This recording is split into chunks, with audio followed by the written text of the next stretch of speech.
why do 95% of humans name these shapes the exact same way?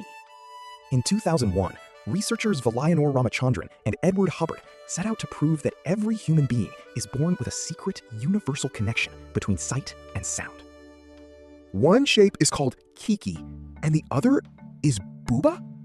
The shocking truth lies in how your physical brain is built. The setup is elegantly simple. Two basic shapes appear on a screen.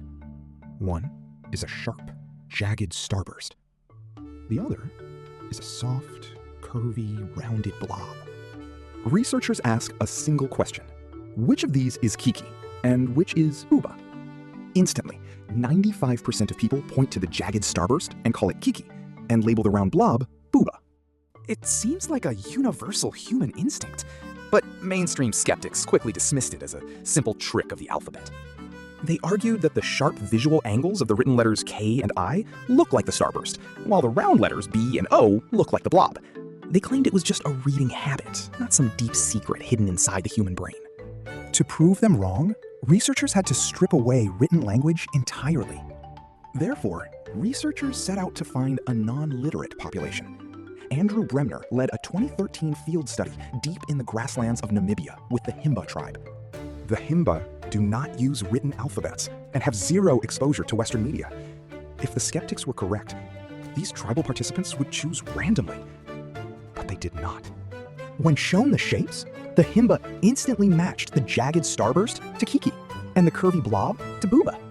While their associations for taste and fizziness differed, their sound to shape mapping was identical to Westerners. Yet, critics remained stubborn, dismissing these results as a modern artistic metaphor. To defeat this argument, researchers had to look back in time, digging through old archival history to see if this connection existed before modern media was ever conceived. But historical records revealed this was not a modern trend. In 1929, long before television or the internet, psychologist Wolfgang Köhler conducted a study in the Canary Islands.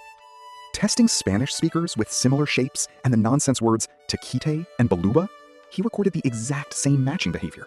The results were robust, establishing a deep historical starting point that spanned decades. This forced researchers to look past behavior and peek inside the living human head to see the inner workings in real time. They placed subjects inside an fMRI brain scanner, which uses powerful magnetic fields to track brain activity. They watched what happened when they forced mismatched sound shape pairs onto the subjects. Instantly, response times slowed down. The scanner captured a silent biological battle raging inside their heads. Therefore, the brain scans showed clear evidence of biological friction. When subjects tried to override their natural mapping, the prefrontal cortex, the area that handles difficult decisions and cognitive conflict, lit up with intense activity. Kelly McCormack and other researchers found that specific areas in the parietal lobe, the intraparietal sulcus and the supramarginal gyrus, fired rapidly to process these mismatched shapes and sounds. It was as if the brain was physically fighting itself to process a lie. Still, skeptical scientists fired back with association theory, claiming infants simply learn these associations from their environments, like realizing that sharp rocks hurt while soft fruits are round. To counter this, developmental psychologists had to go even younger, testing humans who had barely experienced the physical world. But the youngest humans already possessed this wiring. Researcher Daphne Maurer proved that toddlers just 2.5 years old make the exact same shape-sound matches. To push the limit, researcher Özge Öztürk tested pre-verbal infants only 4 months old.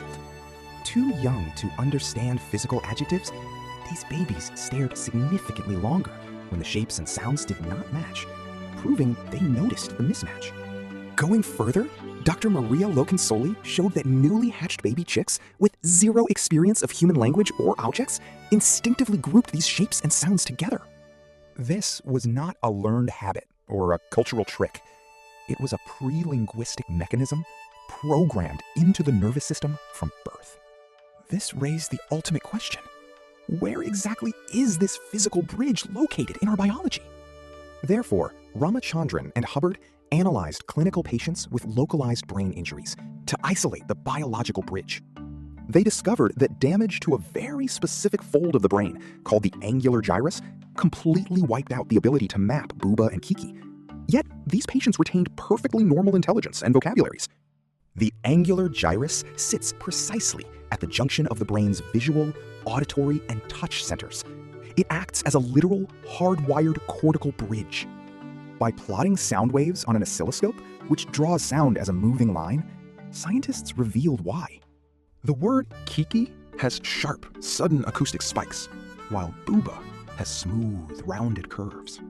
The angular gyrus automatically translates the sharp visual gradients seen by the eye into the sharp sound waves heard by the ear. Armed with this mountain of evidence, Marcus stood before a hostile peer review panel. They demanded he prove this was not just synesthesia, where people abnormally taste colors or see music. Marcus was ready. He challenged the skeptical panel members to step inside the acoustic chamber while connected to fMRI scanners. As the millisecond timers ticked away on the big screens, the panelists' own brain scans revealed the same involuntary cognitive delay. They were forced to watch their own brains struggle against their hardwired biology. Finally, at the International Linguistics Congress, Marcus rejected corporate sponsors who wanted to use this as a commercial trick. He presented his unified theory alongside Alexandra Schweik's global study of 25 different languages, shattering Ferdinand de Saussure's famous linguistic dogma that all human words are arbitrary.